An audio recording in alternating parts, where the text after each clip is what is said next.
per million, a legally binding requirement.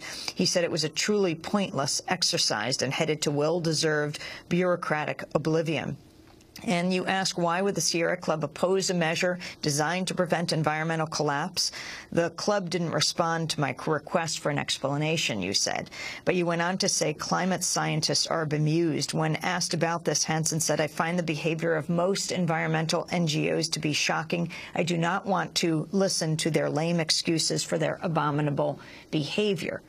Now, could it be that groups don't have to receive this money? It's just a kind of insider Washington mentality, even if it's in the rest of the world, like with the health insurance debate, that they accept the premises of the opposition and they don't want to go outside of a very small range of what they can ask for. They just don't believe they can get things done.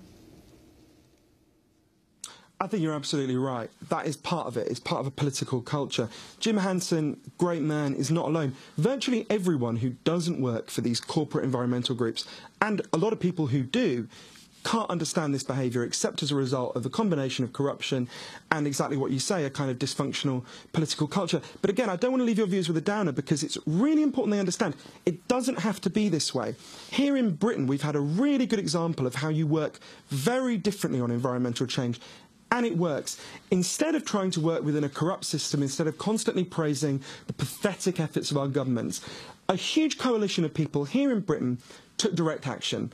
An organisation called Climate Camp, a very loose, democratic organisation, began to physically blockade new airports and coal power stations. They said, we will not let this pass. They stood in front of coal trains, and when they were arrested, they said they were acting in their own self-defence, and a jury of their peers acquitted them, saying they were right, this is an emergency, we've got to act. And it's had an amazing effect. All new coal power stations in Britain are under very serious political trouble. They probably won't happen. And airport expansion that was seen as absolutely dead cert, supported by all the main political parties, is now dead in the water. The model of compromise, praise the Democrats, say how wonderful they are, even when they're kicking you in the face, doesn't work.